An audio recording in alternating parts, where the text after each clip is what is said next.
Okay, so there are plenty of national parks out there, but there's only one that can carry the title of the best. And sure, small holes in the ground, such as the Grand Canyon, may attract millions of visitors a year, but the one I'm talking about brings in 3 times more than that, making it the most popular by far. Now, why is that? No idea, but I'm gonna try to figure this out during my trip in the Great Smoky Mountains. Which, like many other trips, it starts in the car.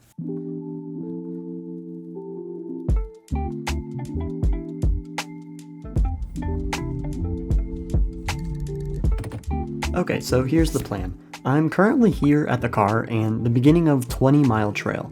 I'm hoping to connect some paths up and to the left and take a lunch break here at designated campsite 13. 7 miles in at this point, I hope to make it another 5 along the Gregory Bald Trail and another lesser known one until I reach campsite 113, aka my home for the night. And well, if all goes well, I'll continue onwards in the morning to a surprise location over here, turn back around and finish off my loop as I eventually make it back to the car and get out of here.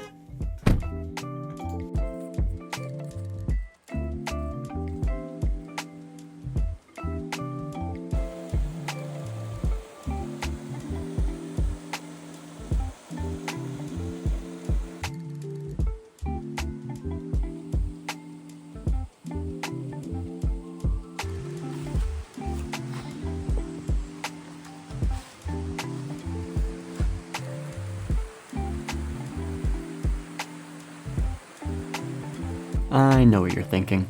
Nearly 2 minutes in and no ankle? Don't worry. As much as I love these pants, it was starting to get hot. Will I regret this later? No.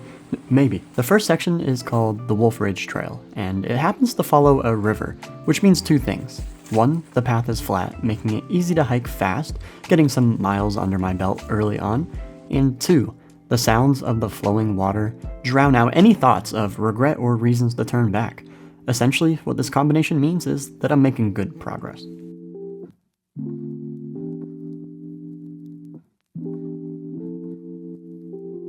Okay, turns out everything I said was a lie.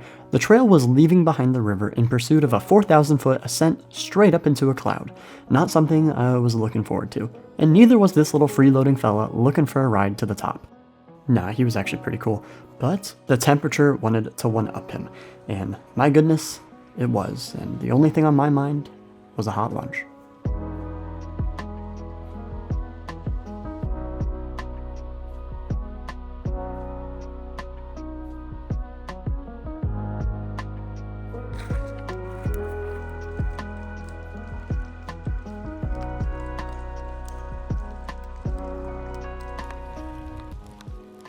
Campsite 13.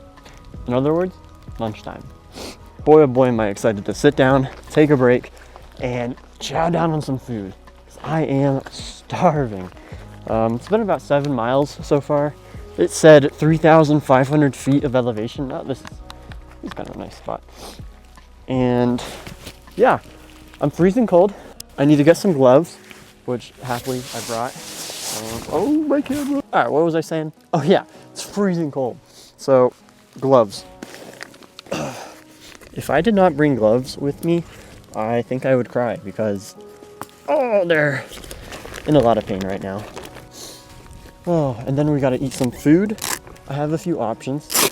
I brought a stove, which is unique because I usually just eat a Subway sandwich or something.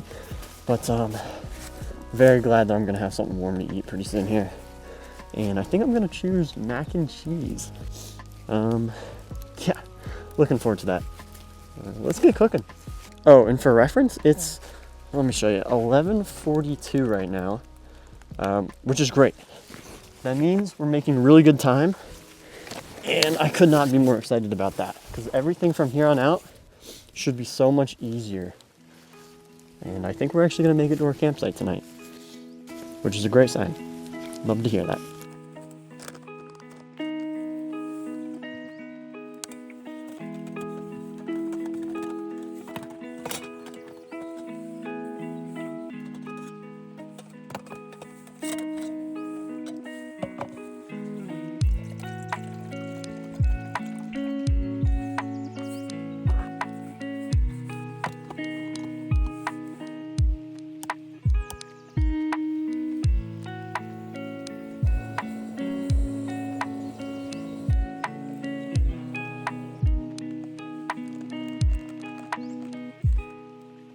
As much as I wanted to take a break to rest and eat, I was shivering down to my bones, and sitting still wasn't going to fix it.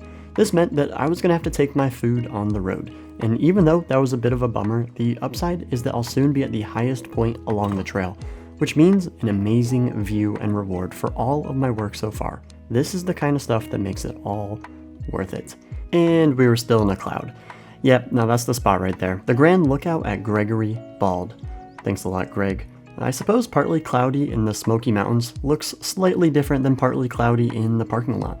And this is when things really started to go downhill. Not emotionally at all, no.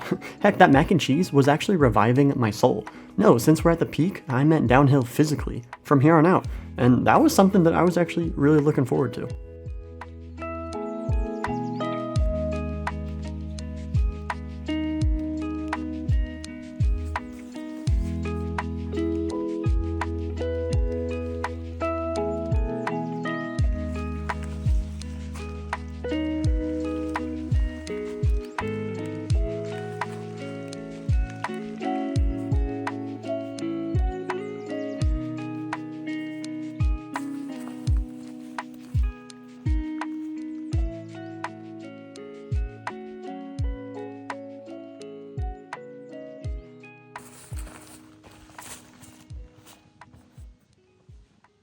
Birch Spring Gap, campsite 113 and my home for the night.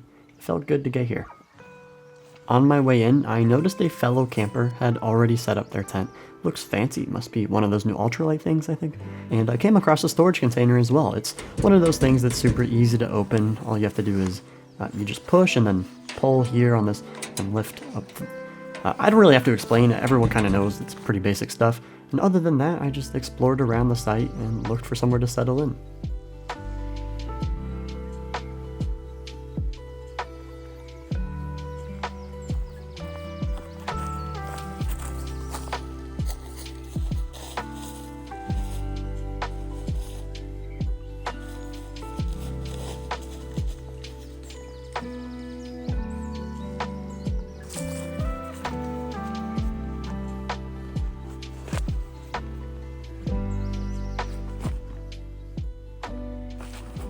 Alright, well I guess this is it. I was sort of hoping that other people would be here, but unless they're rolling in a little bit later, I think it's just going to be me, which is fine. That's usually how it is. It's kind of nice to be with other people though. It's a little bit safer, feels safer. First things first though, now that I'm done hiking, I gotta put on a warmer layer because I'm not trying to freeze again like last time I was talking to you. That was rough. Here we go. Come on out, baby. Okay. That's about to be a lot better. Oh yeah, let's button this bad boy up. And there we go. Now I'm gonna toss my jacket back on to stop any wind from breaching the jacket for the flannel. Now we're cooking. I'm gonna wear this to bed too, because it can get freezing cold at night. Now let's get to business. They said for food that I have to cook it at the campfire, which is over there, and that's a-okay with me. I was gonna try to find somewhere else to cook it anyways. It's supposed to be a high bear activity area, but I haven't seen any. Thought I did, but who knows, who knows. For now, I'm just gonna empty the trash out of my pockets. That mac and cheese was actually pretty good. Granted, I was starving, so anything would have been pretty good. Let's get this tent.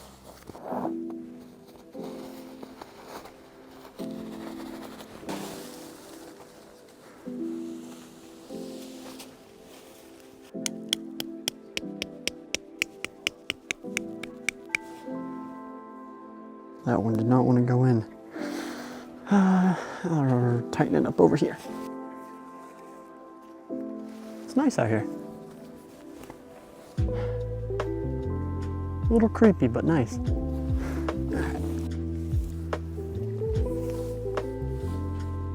Okay. It's looking a little, what's up with that? I'm gonna tighten up the inside. Oh, here, I'll show you. Okay. So, this little part here also goes in. I forgot my rock. Found it.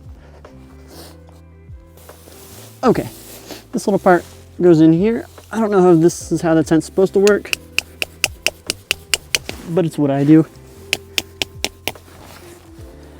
Pretty sure this is supposed to, yeah, never mind.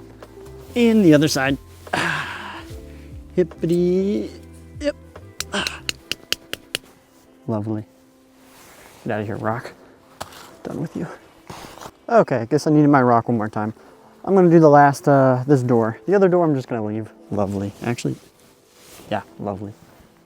Okay, now you can go away, rock. I don't know why it's looking so wimpy, but I'm cool with it. I'm not trying to win best in show. Or am I? No, it'll live.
The heck even is a drunken noodle?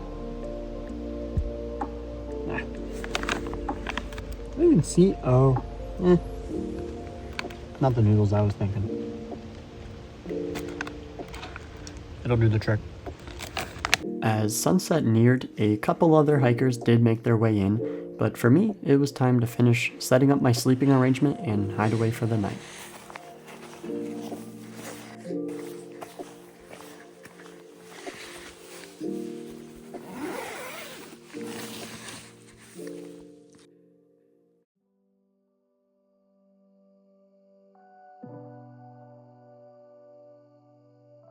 I didn't plan on waking up at the crack of dawn, but nobody gave the quiet hours memo to the bear huffing and puffing near my tent. He was gone by the time I stepped out to complain, but I figured while I was up, I may as well get the show on the road. But before we do so, a quick look at my progress so far. Yesterday was the hard part. 12.32 miles and 4,237 feet of elevation gain. My legs are certainly feeling that right now. Thankfully though, today is much easier. With the mystery destination added onto the hike back, it's only going to be about 7 miles. Plus, it's almost all downhill. Now this was going to be nice. Oh, and the ankles are back. Those pants may have saved my life yesterday, but I like to live on the edge, and thus am risking it once again. Still though, thank you Western Rise for sending me those bad boys to try out, for if not, then my bare-legged corpse would still be up on that bald Gregory from yesterday. But this morning's sun has me hopeful today will be warmer.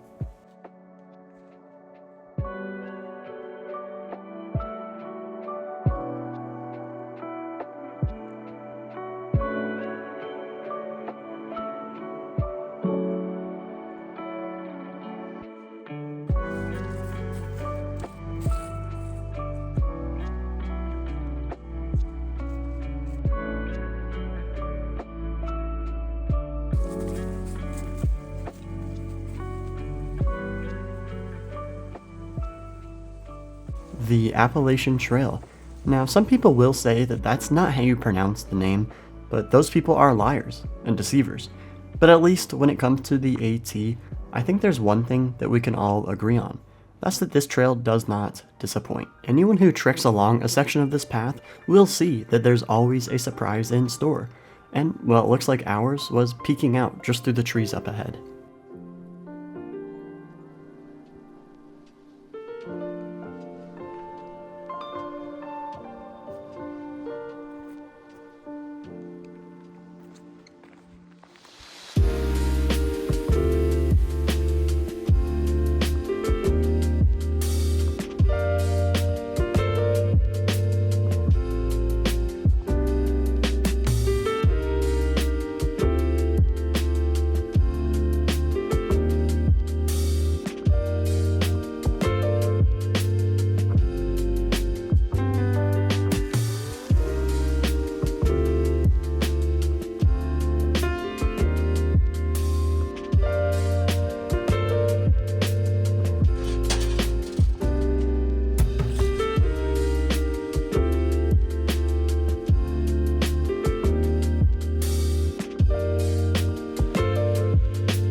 Shuckstack Fire Tower.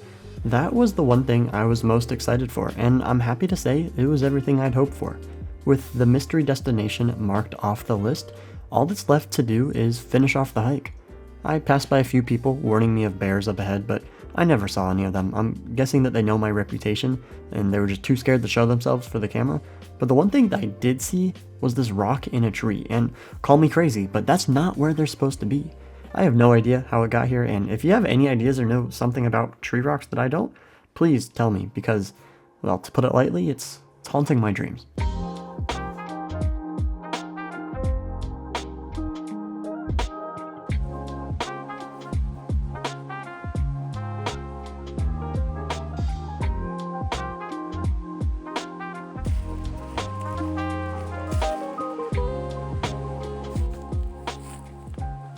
And alas, back at the car, which, if you're curious, has also been my luxurious bed, where I slept the night before coming here, and will be sleeping in again soon, as I head over to an island for even more fun. So with that, please feel free to like, subscribe, and watch what else I have in store. Oh, but the big question, why is the Smoky Mountains the most visited park in the world?